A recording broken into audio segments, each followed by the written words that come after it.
ദൈവത്തിൻ്റെ ദൂതന്മാർ ദൈവത്തെക്കുറിച്ച് അറിയാൻ ആഗ്രഹിക്കുന്നവരിലേക്ക് ദൈവത്തെക്കുറിച്ച് നല്ലവണ്ണം മനസ്സിലാക്കേണ്ട ആവശ്യം അവർക്കുണ്ടെന്ന് മനസ്സിലാക്കി ദൈവദാസന്മാരെ അവരുടെ അടുത്തെത്തിക്കും. വെളിപാട് 14:6-7. മധ്യാകാശത്തിൽ പറക്കുന്ന വേറൊരു ദൂതനെ ഞാൻ കണ്ടു.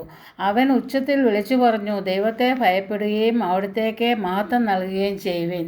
അവിടുത്തെ വിധിയുടെ സമയം വന്നു കഴിഞ്ഞു. ആകാശത്തെയും ഭൂമിയെയും സമുദ്രത്തെയും നീരുറവുകളെയും സൃഷ്ടിച്ചവനെ ആരാധിക്കുവിൻ.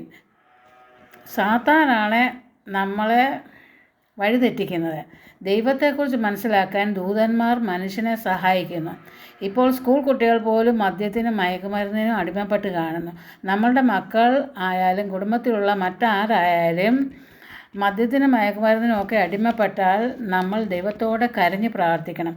ദൈവത്തോടെ എളിമപ്പെട്ട് വളരെ താഴ്മയായിട്ട് എളിമപ്പെട്ട് കണ്ണുനീർ തൂകി പ്രാർത്ഥിക്കണം.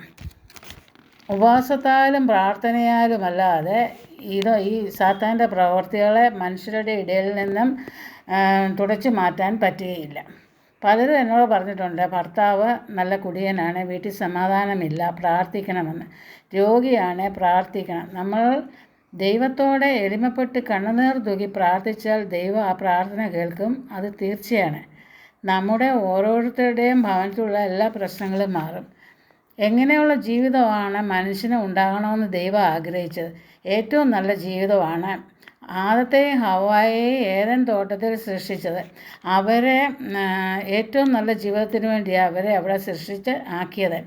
അവരെ ദൈവം അനുഗ്രഹിക്കുകയും ചെയ്തു. ഉൽപ്പത്തി 1:28. നിങ്ങൾ സന്താന സമൃദ്ധി ഉള്ളവരായി പെരുകി ഭൂമിയിൽ നിറഞ്ഞ് അതിനെ അടക്കി ഭരിക്കുക എന്നാണ് ദൈവം ആഗ്രഹിച്ചത്. പക്ഷേ അങ്ങനെയുള്ള ജീവിതമാണോ ഇപ്പോൾ നമ്മൾക്കുള്ളത്? അല്ല. ആദത്തിൻ്റെ ഹവ്വയുടെ ഇടയിലേക്ക് സാത്താൻ്റെ പ്രവൃത്തി ഉണ്ടായി. സാത്താൻ അവരെ തെറ്റിച്ചു.